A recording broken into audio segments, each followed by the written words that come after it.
A warmly good morning to all of you. I hope everybody is safe and healthy. Today we will going to start our 6th chapter of social study, that is the story of early man.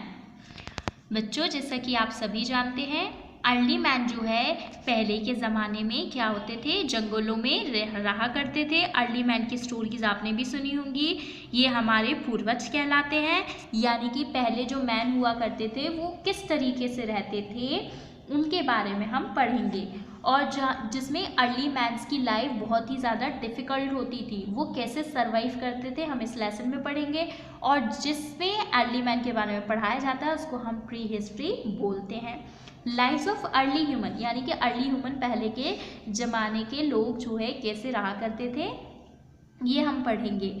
Early mains जो है, early human being do not eat cooked food, वो पका हुआ खाना नहीं खाते थे और वो जानवरों को मारकर उनका कच्चा मांस खाया करते थे। They are also known as hunter and gatherers, इसलिए उन्हें हंटरर और गैदरर कहा जाता है। ये देखिए, आपको ये पिक्चर दिया हुआ है, ये अर्ली मैन्स हैं और ये किसको मार रहे हैं, एक डियर को इन्होंने मारा और हंट किया और उसको एज इट इज ऐसा ही रॉ यानी कि कच्चा मीट उसका खा जाते थे। ऐसे अर्ली मैन पहले हुआ करते थे। अर्ली मैन्स के पास पहले के ज़माने में कोई इस तरीके के औजार टूल्स नहीं रहा करते थे, तो वो अपने हाथों से ही फूड्स को कलेक्ट किया करते थे। शार्प स्टोन्स का यूज़ करते थे, रूट्स को निकालते थे सॉइल के अंदर से, जो पेड़ों की जड़ें होती थी उनको खाते थे, जानवरों को मार के खाया करते थे। फिर धीरे धीरे उन्होंने क्या किया, टूल्स का आविष्कार किया। एनिमल्स की बोन्स यानी कि एनिमल्स की जो हड्डियां होती हैं उनसे जो है उन्होंने टूल्स बनाए। फिर जो है उन्होंने उससे फिश हंटिंग, डिगिंग, ये सब काम किए और भी एक्टिविटीज़ की। और फिर धीरे धीरे उन्होंने क्या किया, स्टोन का यूज़ करके, पत्थरों का यूज़ करके उन्होंने टूल्स बनाए, इसीलिए उसे स्टोन एज भी कहा जाता है। ये देखिए, आपको यहाँ पे पिक्चर दिया हुआ है। नेक्स्ट इज अर्ली शेल्टर, यानी कि पहले के ज़माने के शेल्टर कैसे हुआ करते थे। उस टाइम पे जो है अर्ली मैन के पास कोई घर नहीं हुआ करते थे।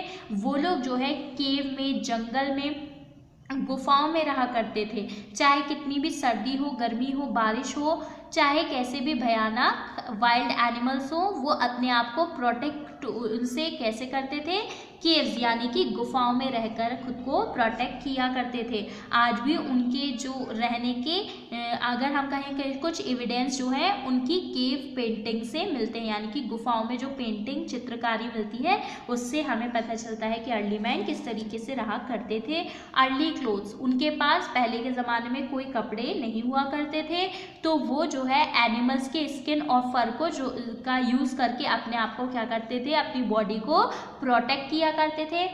ट्रीज़ की बार्क से, बड़े बड़े पेड़ों की पत्तियों का यूज़ करके अपनी बॉडी को ढका करते थे और सर्दी हो या बारिश हो उससे अपनी बॉडी को प्रोटेक्ट करते थे।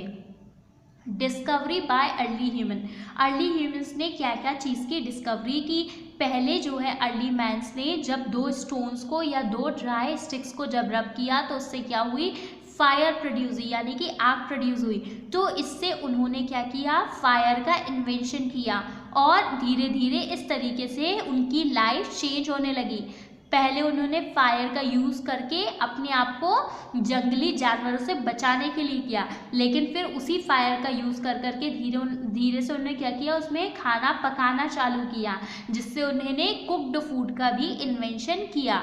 और धीरे धीरे उन्होंने फार्मिंग सीखी, यानी कि खेती करना सीखी और फूड ग्रो करना भी सीख लिया।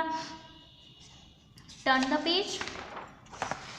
ये देखिए, आपको यहाँ पे कुछ पिक्चर्स दिए हुए हैं कि किस तरीके से अर्ली मैन ने फिर फार्मिंग करना सीखी, फायर का इन्वेंशन किया और धीरे धीरे उन्होंने फिर क्या किया, व्हील का इन्वेंशन किया। व्हील का आइडिया आया उनके दिमाग में, फिर उन्होंने व्हील का इन्वेंशन किया और इन्वेंशन ऑफ व्हील करने के बाद उन्होंने क्या किया, पॉट बनाना की इन्वेंशन किया और धीरे धीरे उन्होंने ह्यूमन सिविलाइजेशन बना दी। तो बच्चों, आपको पता चला कि हमारे पूर्वजों ने किस तरीके से जो है धीरे धीरे इन्वेंशन करके आज हम लोग इस स्टेज पे आ गए हैं कि हमारे पास सब कुछ है। तो इन्वेंशन कहाँ से स्टार्ट हुआ, कैसे स्टार्ट हुआ, ये हमें अर्ली मैन की स्टोरी से पता चलता है। आई होप आपको ये समझ आया होगा। Thank you.